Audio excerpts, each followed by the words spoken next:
विज्ञान भैरव तंत्र का सूत्र है, कानों को दबाकर और गुदा को सिकोड़कर बंद करो और ध्वनि में प्रवेश करो। विज्ञान भैरव तंत्र में जो शिव ने ध्यान की विधियां दी हैं, इधर जो सूत्र हम ले रहे हैं वो ध्वनि पर आधारित है, साउंड पर। और आज का सूत्र हमेशा की तरह अपने आप में बहुत एटॉमिक और रिवोल्यूशनरी है, क्रांतिकारी है। कानों को बंद कर और अपनी गुदा को सिकोड़कर, एनस। सूत्र में छोटा सा ट्विस्ट, छोटा सा अंतर, और वो हमारे अंदर बहुत सारी नई चीज़ें पैदा करता है। इस सूत्र में हम आगे बढ़ें, उसको समझें कि उसका प्रयोग कैसे किया जाएगा, उसके पहले हमको और बहुत सारी चीज़ें समझनी पड़ेंगी। भारत में जो तंत्र का ढंग रहा, विज्ञान भैरव तंत्र एक तरह से उसका स्रोत है, सोर्स है। विज्ञान भैरव तंत्र से ध्यान की, तंत्र की बहुत सारी धाराएं निकली और तंत्र ने भारत में पहली बार हमें हमारे शरीर मन से पूरी तरह परिचित होने में सहायता दी। जो हमारा बॉडी माइंड है उससे पूरी तरह हमको परिचित कराया। लेकिन धीरे धीरे कालांतर में, ड्यू टू टाइम, हम अपने शरीर मन से अलग होते चले गए, उससे दूर होते चले गए। अब ये बड़ी ही आश्चर्य की बात है कि लोग रहते शरीर और मन के साथ ही हैं, लेकिन अपने ही शरीर और मन को वो बहुत कम जानते हैं। ख़ास तौर से अगर शरीर के कुछ हिस्सों की बात हो तो उनकी हम बात भी नहीं करना चाहेंगे और हम अवॉइड करेंगे। तंत्र पहली बार जब भारत में विकसित हुआ तो उसने एक टोटलिटी की तरह हमारे जीवन को देखा, समग्रता की तरह। इसीलिए जो तंत्र है, that is all inclusive phenomena. वो सब कुछ को शामिल करता है, कुछ भी बाहर नहीं छोड़ता। वो एक्सक्लूसिव नहीं है कि वो कुछ बाहर छोड़ दे और फिर बात करे। वो कहता है सब कुछ जीवन में शामिल हो सकता है और सब कुछ दिव्य है। हर जगह से रास्ते बनते हैं, हर जगह से यात्रा होती है। इसलिए हम जीवन और अस्तित्व का पूरा उपयोग कर सकते हैं। किसी भी चुनाव की बहुत आवश्यकता नहीं है। अगर हम आधुनिक समय में जे कृष्णमूर्ति का जो प्रसिद्ध वक्तव्य रहा चुनाव रहित सजगता का, चॉइसलेस अवेयरनेस का, उसको देखें तो वो तंत्र के परिप्रेक्ष्य में, तंत्र के संदर्भ में बिल्कुल सटीक उतरता है। क्योंकि जहाँ कहीं भी हम विभाजन करेंगे, डिवाइड करेंगे,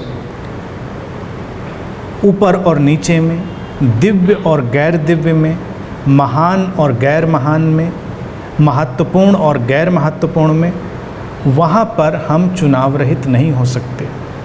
हम चुनेंगे, लेकिन जब हम समग्रता में स्वीकार करेंगे तो हम चुनेंगे नहीं। हम ये जान कर चलेंगे, एक इंट्रिंसिक विजडम हमारे अंदर, एक स्वतः स्फूर्त एक प्रज्ञा होगी जो बताएगी कि सब कुछ महत्वपूर्ण है, जीवन में कुछ भी गैर महत्वपूर्ण नहीं।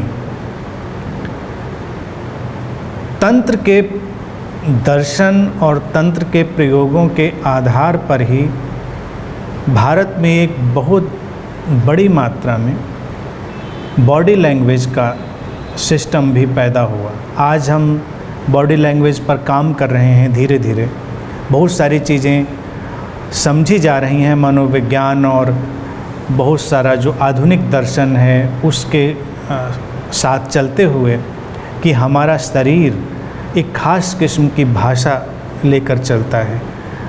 जो बॉडी लैंग्वेज है उस पर बहुत ज़्यादा काम हो रहा है और वो भी विकसित होती हुई धारा है। लोगों को लगता है कि ये नई चीज़ है, पश्चिम से आया है, लेकिन ऐसा नहीं है। भारत में तंत्र ने बॉडी लैंग्वेज पर बहुत लंबा काम किया। अनेकों मुद्राएं, अनेकों विधियां और अनेकों ढंग अगर हम देखेंगे तो हमें दिखाई देंगे कि वो मनुष्य की अलग अलग चेतना की अवस्थाओं को प्रतिबिंबित कर रहे हैं। विज्ञान भैरव तंत्र से प्रभावित अगर मंदिरों को देखें, जो मंदिर निर्माण किया गया भारत में दक्षिण से लेकर इधर तक बहुत सारे मंदिर हैं जो तंत्र के प्रभाव में विकसित हुए, उनकी मूर्तियों को देखें तो उसमें अनेकानेक मुद्राएं दिखाई देंगी और चेतना की अलग अलग स्थितियों को अभिव्यक्त करती हुई। तो शरीर बेमानी नहीं है, शरीर अपना काम करता है और आधुनिक विज्ञान भी आज इस पर सहमत है। हम झूठ बोल सकते हैं लेकिन हमारा शरीर झूठ नहीं बोलता।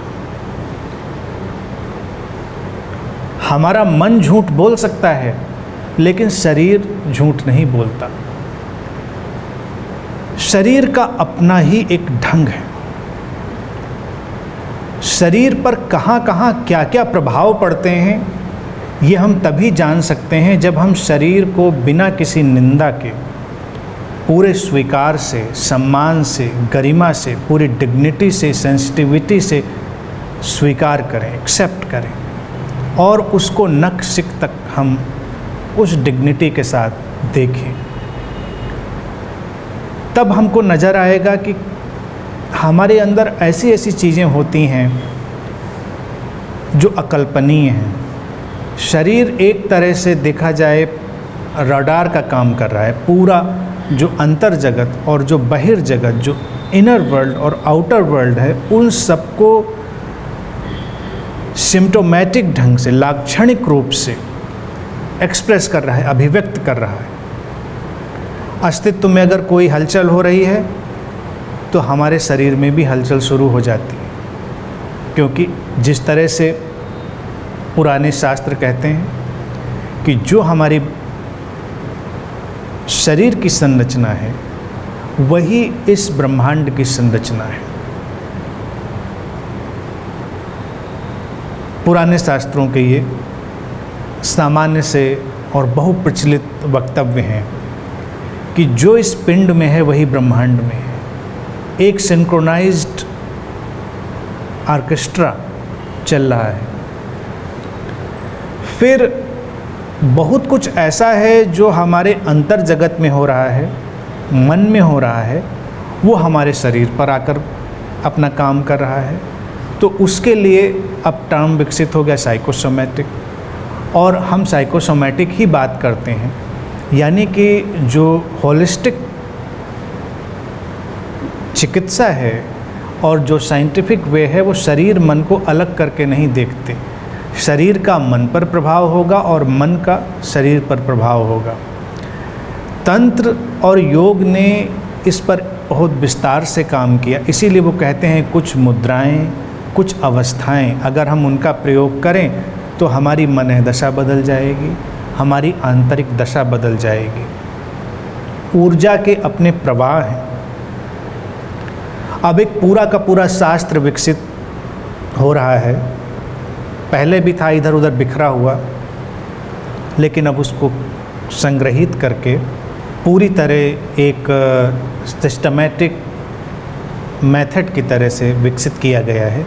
मुद्रा चिकित्सा, हमारी शरीर की उंगलियां, हमारी उंगलियां, 5 उंगलियां हमारे 5 तत्वों को, जो 5 तत्व जो हमारे शरीर का निर्माण करते हैं उनको रिप्रेजेंट करती हैं, और उनके ही अलग अलग कॉम्बिनेशन से, यानी उन्हीं मुद्राओं के अलग अलग कॉम्बिनेशन से हमारे शरीर में ऊर्जा की अलग अलग स्थितियां निर्मित की जाती हैं और उनके अलग अलग प्रभाव पड़ते हैं, जिसका स्वास्थ्य पर भी बहुत गहरा असर पड़ता है। तो वो एक पूरा चिकित्सा का ढंग विकसित हुआ। लेकिन वो मनोदशाओं का एक पूरा ढंग है। हमारी मनोदशाएं प्रारंभिक हैं, बेसिक हैं। वो पहले उठती हैं और शरीर अपना काम करने लगता है। तो पहले तो अपने शरीर से परिचित हों, शरीर को गौर से देखें। शरीर से जो ऑब्सेशन है, कंडमनेशन है, उससे हमें हटना होगा।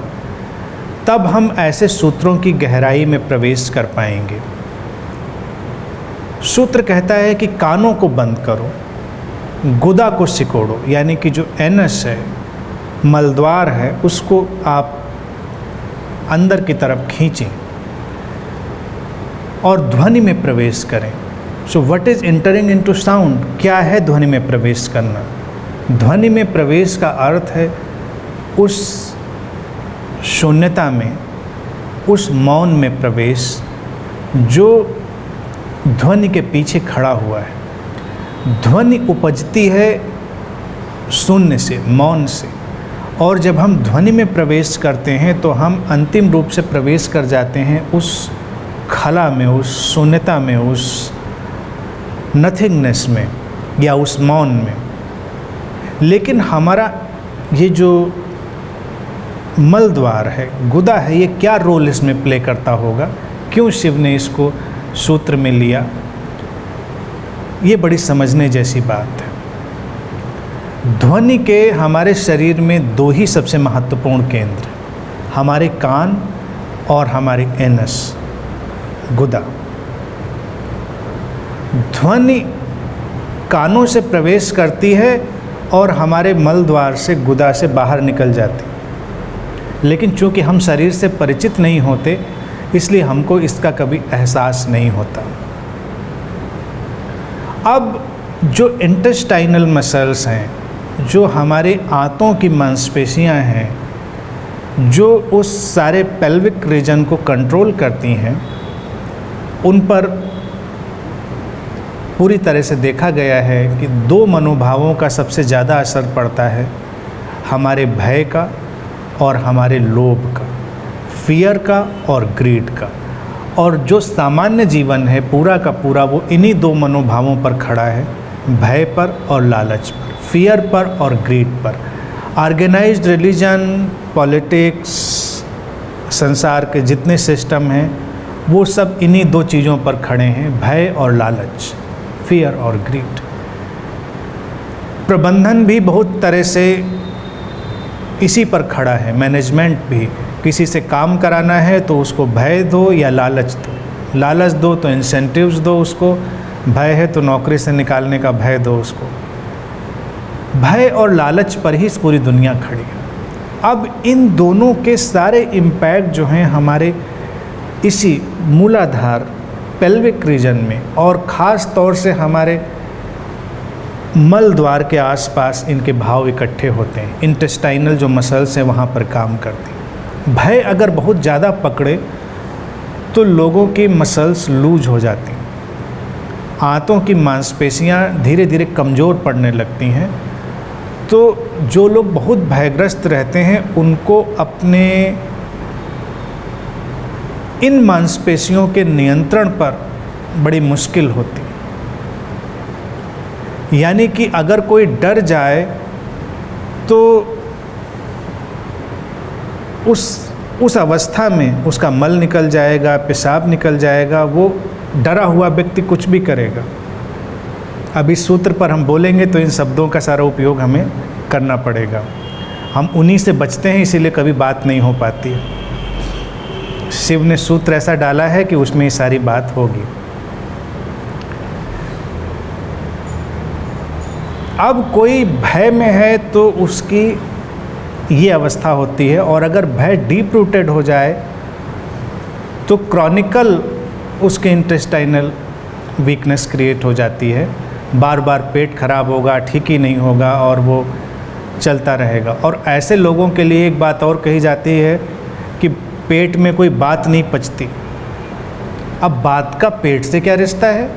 बात दिमाग में होनी चाहिए थी, मन में होनी चाहिए थी। वो कहते पेट में बात नहीं पचती भी कहते हैं, डाइजेस्ट नहीं होती। यानी कि यहाँ तक कहते कि स्टोर नहीं होती, वो स्टोर तक भी नहीं बात है। जो लोकोक्ति है वो कहते हैं डाइजेस्ट नहीं होती। स्टमक में आई तो इट शुड बी डाइजेस्टेड, और डाइजेस्ट होगी तो क्या होगी, वो निकलेगी। अब निकलेगी तो कैसे निकलेगी, जो रास्ते हैं उन्हीं से निकलेगी। तो बात का बड़ा रिश्ता है हमारे इन दोनों सिस्टम से। बात यानी कि आवाज़, यानी कि विचार, विचारों की कॉम्प्लेक्सिटी, विचारों का उलझाव और उनकी जटिलता व्यक्ति के इन्हीं दोनों चक्रों को, मूलाधार और स्वादिष्ठान, इनको करप्ट कर देती है। जटिलता में उलझा हुआ व्यक्ति इन्हीं में उलझ जाता है, और इस पूरे साइकिल का जो सिस्टम है, फियर, ग्रीड, और फिर उसी से जुड़ेगा फूड एंड सेक्स, यानी कि इन्हीं दो चीज़ों में हम घूमेंगे। और अगर हम अपने इंटरटेनमेंट की दुनिया को देखें, वो जिस पर खड़ी है बस दो ही चीज़ें हैं, फूड एंड सेक्स। इंटरटेनमेंट में और कुछ नहीं है, केवल ये है। और तीसरा इंग्रेडिएंट जुड़ता है ध्वनि का। जब आप इंटरटेनमेंट करने की बहुत इच्छा करते हैं तो म्यूजिक होना चाहिए, गाना होना चाहिए, आपको सुनने की इच्छा होती है, तेज हो, धीमा हो। आप बहुत शांत व्यक्ति होंगे तो आपको छोटी छोटी ध्वनियाँ ही काम कर जाएंगी, लेकिन अगर आपके सेंटर्स वीक होंगे तो आपको ज़्यादा तेज़ ध्वनियाँ चाहिए होंगी, लाउड ध्वनियाँ चाहिए होंगी। आप डिस्को में जाएंगे, आप किसी ऐसे डांस फ्लोर पर जाएंगे तो ज़ोरदार आवाज़ें होंगी, धीमी आवाज़ों से काम होगा नहीं। तो फूड, सेक्स एंड साउंड जो कि उसी का हिस्सा है, पूरी दुनिया इसी तरफ घूम रही है। हम अपनी मूवीज़ उठाकर देख लें, होटल्स उठाकर देख लें, अपने क्लब्स उठाकर देख लें, इन तीन चीज़ों के अलावा वो किसी चीज़ पर जाती ही नहीं, क्योंकि हम उन्हीं सेंटर्स की कैटरिंग में लगे होंगे, वो उन्हीं की संतुष्टि में सारे काम हो रहे होंगे। और फिर ध्वनि पर जो काम होना चाहिए वो नहीं होता ऐसी स्थितियों में। फिर इसकी दूसरी साइड जब भय पर आती है, भय क्या करता है, भय हमारे अंदर एक अलग किस्म का लालच पैदा करता है। जो लालच है, ग्रीड है, वो एक अलग किस्म से हमारे अंदर पैदा होता है। वो इन्वर्ट हो गया फियर है, और जो फियर है वो बाहर आ गया ग्रीड है। अगर कोई व्यक्ति बहुत ग्रीडी हो जाए तो कॉन्स्टिपेशन का शिकार हो जाएगा। ज़्यादा अगर ग्रीडी हो जाएगा, लालची हो जाएगा। अब ये दोनों करीब करीब एक ही जैसी चीज़ें हैं, ग्रीड, फियर, उनके डायमेंशन केवल अलग हैं। डायमेंशन इंट्रोवर्ट और एक्सट्रोवर्ट केवल हैं।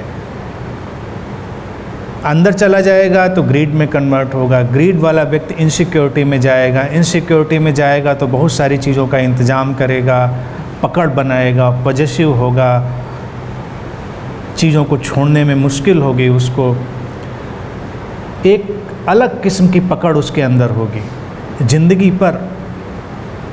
यानी कि जो तंत्र है या तंत्र से निकली जितनी विधियां हैं वो अंतिम रूप से पकड़ से मुक्त करने के लिए हैं। यानी हमारी पकड़ खत्म होती है, जीवन जैसा है वैसा है, हम उसको पकड़ कर नहीं रखना चाहते।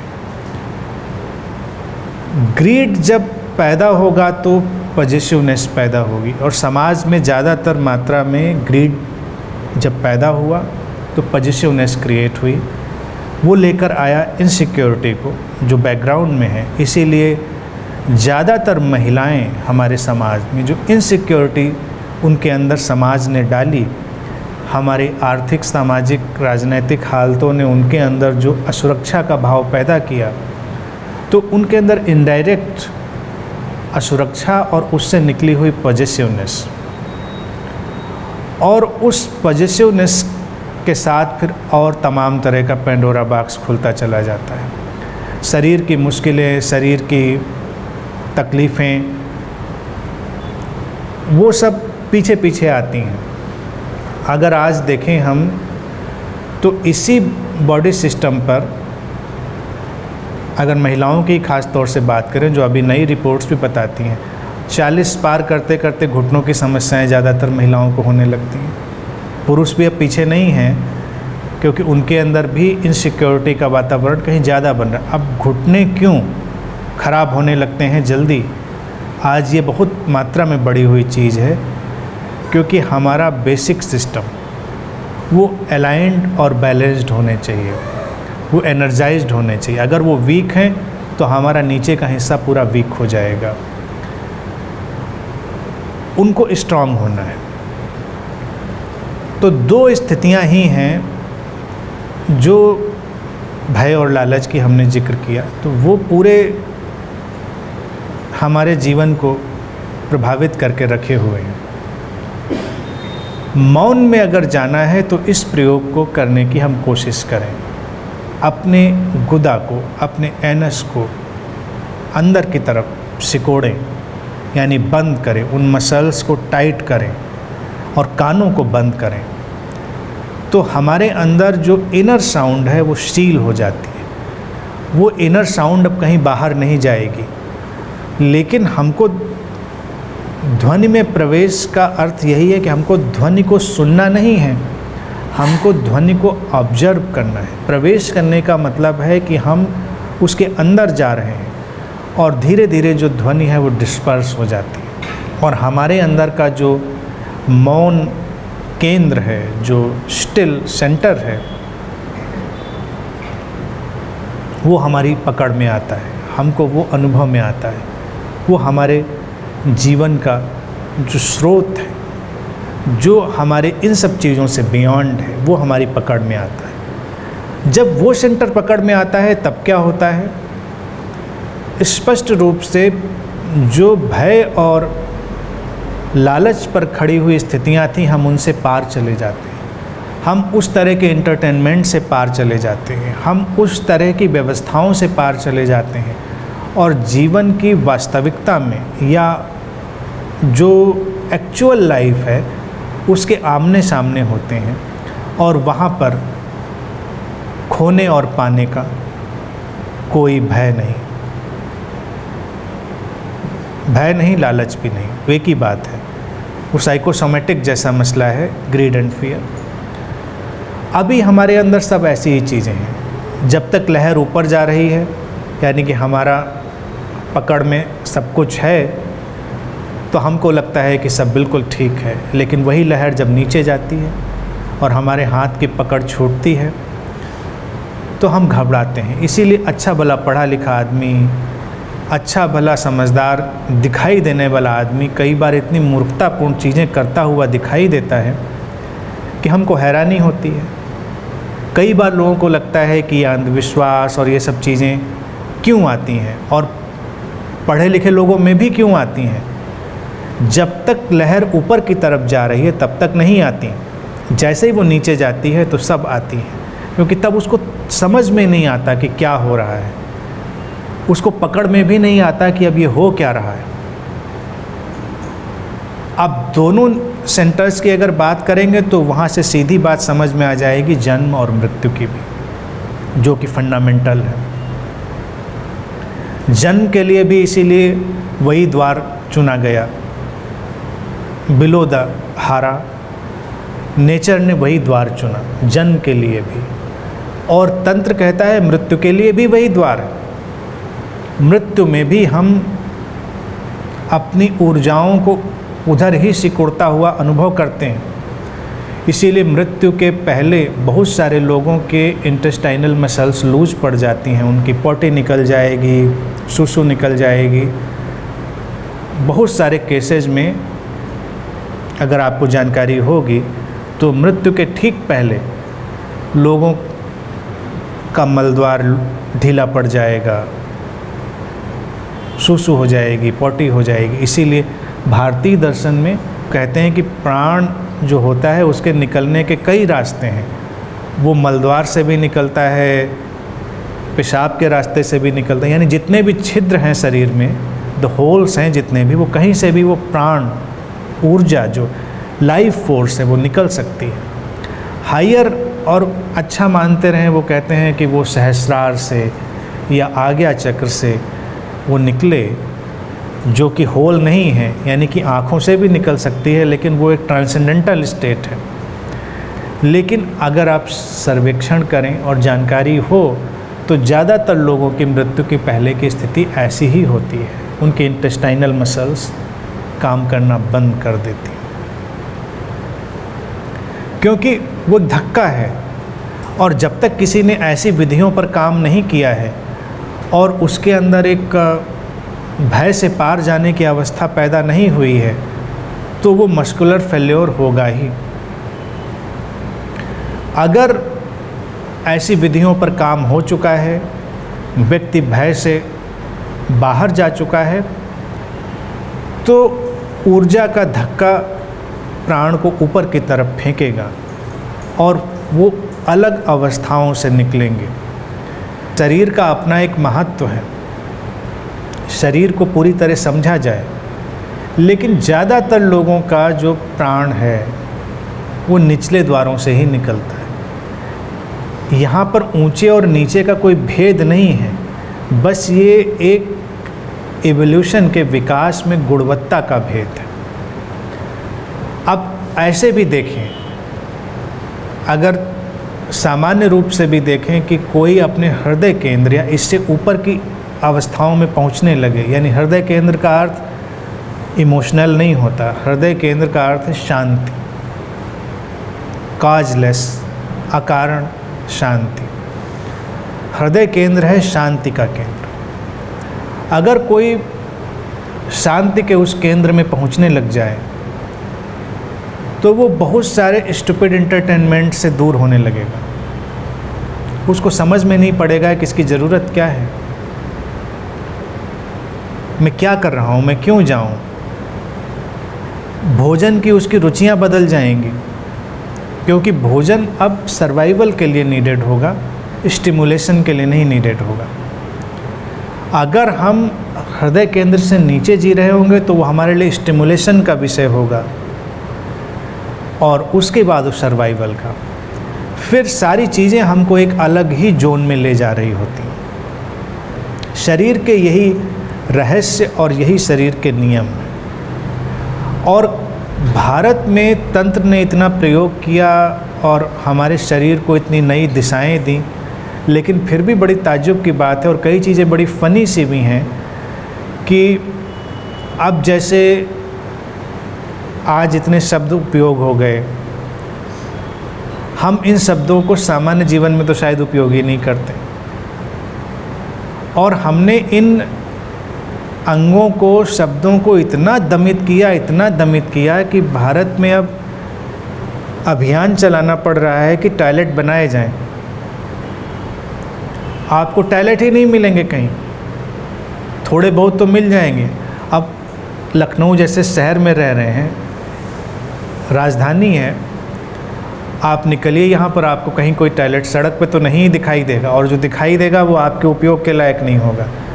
तो क्यों भारत में? और पुराने जो घर होते थे, पुराने घरों में तो सबसे उपेक्षित जगह पर, सबसे निगलेक्टेड जगह पर, घर के बाहर कहीं कोने में, कहीं दूर, वैसे तो खेत मैदान थे ही पहले। खेत मैदान के अलावा अगर कोई बनाता भी था तो घर की सबसे उपेक्षित जगह पर, क्योंकि हमने इसको गंदगी से ही जोड़ा। मैं नहीं कह रहा कि गंदगी नहीं है या है, वो सारे विषय अलग हैं, लेकिन हम निंदा में चले जाते हैं, हम उन व्यवस्थाओं की निंदा में चले जाते हैं, तो आउटर प्लेन पर भी वो क्रिएट नहीं होती।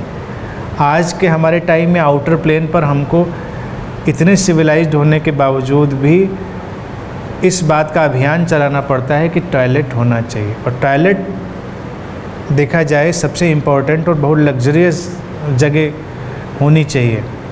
बहुत सारे लोगों को तो आइडियाज़ भी वहीं आते हैं, क्रिएटिव आइडियाज़, कोई कविता तो किसी को किसी मूवी का आइडिया, किसी को किसी बुक का आइडिया। गुरुओं को प्रवचन के आइडियाज़ भी अक्सर वहीं आते हैं, नई नई ध्यान विधियाँ भी आ जाती हैं। क्या रिश्ता है? कुछ तो रिश्ता होगा क्रिएटिविटी का।